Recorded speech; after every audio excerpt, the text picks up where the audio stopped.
إنا أرسلنا إليكم رسولا شاهدا عليكم كما أرسلنا إلى فرعون رسولا فعصى فرعون الرسول فأخذناه أخذا وبيلا.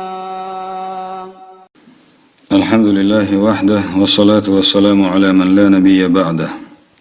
Когда посланнику Аллаха, мир ему и благословение Аллаха, исполнилось 6 лет, желая почтить память покойного мужа, Амина решила навестить его могилу в Ясрибе. Она выехала из Мекки для того, чтобы преодолеть 500 километров пути, и вместе с ней находился ее осиротевший сын Мухаммад, алейхиссалату вассалам, ее служанка Айман и ее опекун Абдуль-Мутталиб. Там она провела месяц, а потом двинулась в обратный путь, но уже скоро заболела и умерла в Аль-Абве, находящейся между Меккой и Мединой. После этого Абдуль-Мутталиб вернулся с ним в Мекку. Его сердце было охвачено жалостью по отношению к его осиротевшему внуку, которого постигло новое несчастье, разбередившее старые раны. Он относился к ребенку с большой нежностью, чем к любому из своих собственных детей. Никогда не оставлял его в одиночестве и отдавал ему предпочтение перед своими сыновьями. Ибн Хишам сообщает следующее.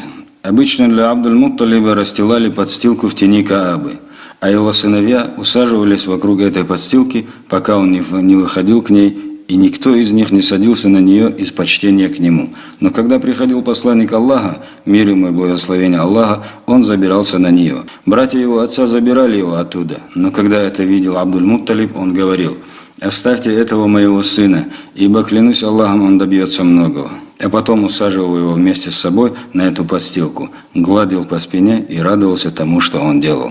Однако, когда пророку, мир ему и благословение Аллаха, исполнилось 8 лет, его дед Абдуль-Мутталиб умер в Мекке, посчитав нужным перед смертью поручить заботы о своем внуке, его дяде и брату его отца Абу-Талибу.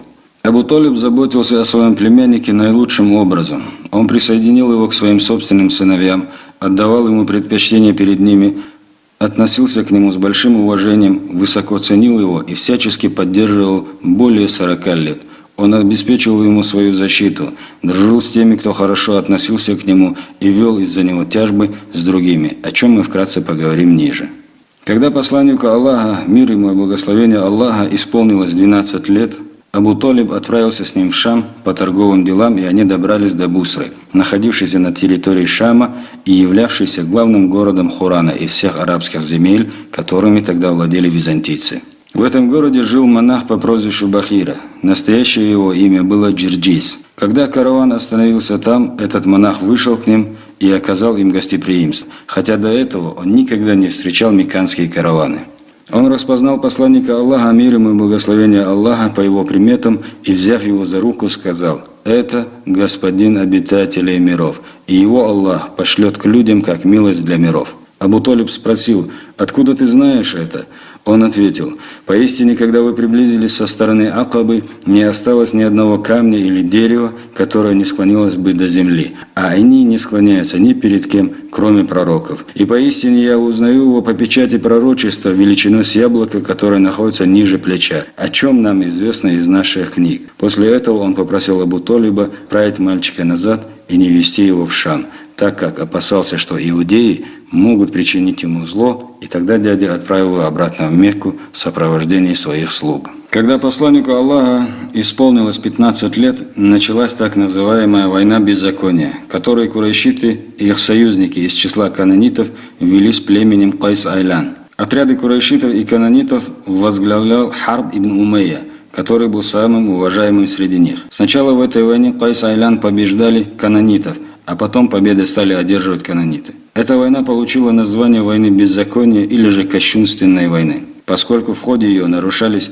всевозможные запреты и велась она в запретные месяцы. В этой войне принимал участие и посланник Аллаха, мир ему и благословение Аллаха, подававший стрелы братьям своего отца. После завершения этой войны в месяце Зуль-Каада, относившемся к числу запретных месяцев, был заключен союз чести, к заключению которого призвали 5 родов племени Курейш. Представители этих родов собрались в доме Абдуллаха бин Джад'ана ат-Тайми, который был старшим по возрасту и пользовался всеобщим уважением. Они заключили между собой договор, обязавшись оказывать поддержку любому притесняемому из числа мекканцев и всех прочих людей, если обнаружат притесняемых в Мекке, и выступать против притеснителя до тех пор, пока захваченное не будет возвращено владельцу. При заключении этого договора присутствовал и посланник Аллаха, мир ему и благословение Аллаха, который уже после того, как Аллах почтил его, сделав посланником, сказал: «В доме Абдуллаха бин Джад'ана я присутствовал при заключении такого союза, который не променял бы и на красных верблюдов, и если меня пригласят на подобную встречу в исламе, я обязательно приму такое приглашение».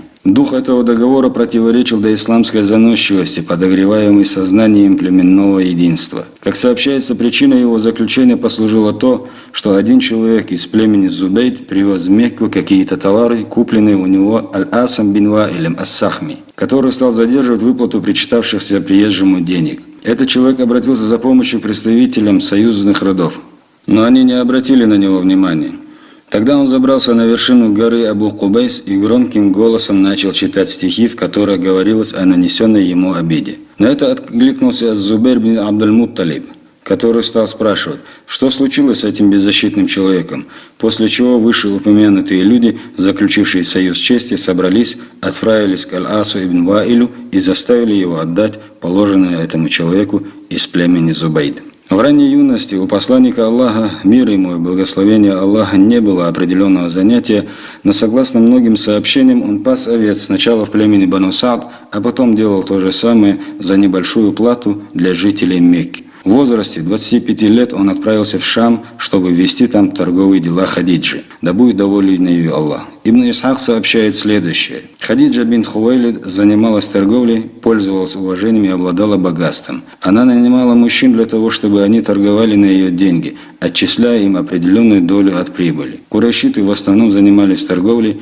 и когда Хадиджа, да будет доволен ею Аллах, узнала о правдивости, честности и благонравии посланника Аллаха, она послала за ним и предложила ему ввести в Шам ее товары, предложив ему также и заплатить больше, чем она платила другим, и отправив вместе с ним свою слугу по имени Мейсара. Посланник Аллаха, мир ему и благословение Аллаха, принял ее предложение и отправился в Шам вместе с Мейсарой.